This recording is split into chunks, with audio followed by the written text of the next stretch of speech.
have time to sum up. Yeah. Now, I think I would like to just go through these 4 papers. But I think there's some time, right? Yeah. The first paper was assessing the validity and the threefold conversion between hemoglobin and hematocrit for the determination of anemia and pregnancy by Ms. Amarasiri and ASC Vikramaratna. Now, and the second one was on the outcome of pregnancy complicated by infective endocarditis, a review of published literature over the last 3 decades by Dhanush Gunasekar, Harshi Abhigunawardena, and Nama Vijayasinghe. And the third paper was on HIV/AIDS reduction and prevention among drug users through behavioral interventions in an urban setting by K. Kalapati and M. Nisamkar. And the fourth paper was on the topic, can clomiphene citrate improve the quality of seminal fluid parameters in idiopathic oligoasthenoteratozoospermic bears by Raman Fernando, R. Sendiratna, Maitha Rodrigo, and T.R. Veerasuriya. Now, coming to the first paper, I would like to, what was shown was that just a simple mathematical division of the hematocrit by 3 does not reflect the actual hemoglobin. I mean, that was in a nutshell the conclusion of that study. However, I would like to propose that just like what was mentioned by a participant, that because the hemoglobin and the hematocrit varies during pregnancy, number one, to find out how this relationship is there in the second trimester and the third trimester as well, because that will be useful information. Having said that, I think in most centers, of course, well, in PG centers, I would say automated machines are used. But in the periphery, I would imagine, I thought that it is the hemoglobin that is used and not the hematocrit. And so I was not quite sure whether the hematocrit is easily available in the peripheral hospitals. So that's, if I can just have clarification about that, please. Is hematocrit available more frequently and easily in a peripheral hospital compared to the hemoglobin? Most of the times it is available in the most of the peripheral laboratories, private laboratories, they do that, even more than the hospital, general hospitals.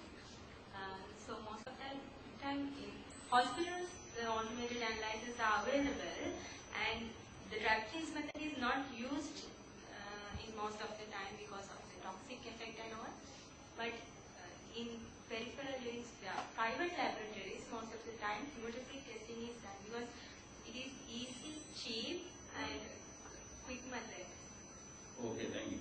So basically and of course I would also, in our scenario, we find that from lab to lab there are differences. So, and also just to cross check, I normally recommend that both hemoglobin and hematocrit minimum should be used in clinical practice without basing on judgment of one, so that at least you can compare whether one has gone wrong. Then coming to the second paper regarding the endocarditis, I think I made my comments earlier because the question was brought up by Professor Veerasuriya, that is, you got to get more data from Colombo as well as from expert centers, as well as maybe even in the world literature to go to other search engines, right? And maybe you can do that. I'll give you some time to do that. She's working with me. And the third paper on HIV/AIDS reduction. When we were kids, I remember BCC meant coconut oil. So, but today BCC refers to behavior change communications. And I think it's a change of times, and it's a very useful paper that you presented, and I I think one key message was that addiction can be of two varieties. One is what you call physical addiction, other one is what you call social or emotional addiction or whatever. It's just habit. You're not addicted. And people can give up because it is just a simple emotional or habit addiction. That's easier to give up compared to a physical addiction. Then the fourth one was on clomiphene citrate in alcohol-tetrasospermia. Yes, one question I would like to ask Anand is whether you use any other modalities of treatment other than clomiphene in those patients, or was it only clomiphene that had been used?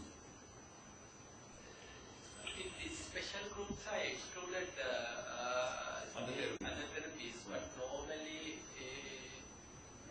coenzyme Q, then the antibiotics and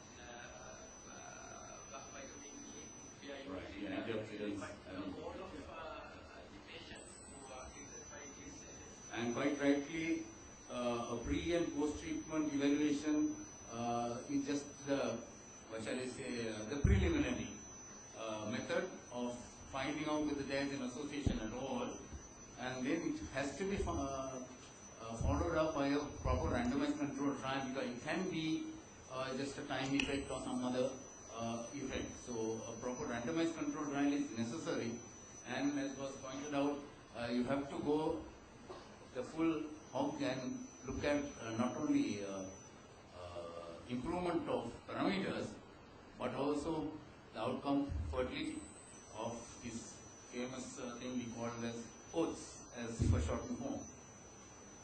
So we had four very interesting papers, and thank you very much for all those who presented these papers. And one final comment, being obstetrician and gynecologist, I'm very happy to see three ladies. And especially in a military environment. So that is very nice to see that ladies are getting involved and coming forward, even in the military environment, or including a military environment. So thank you very much.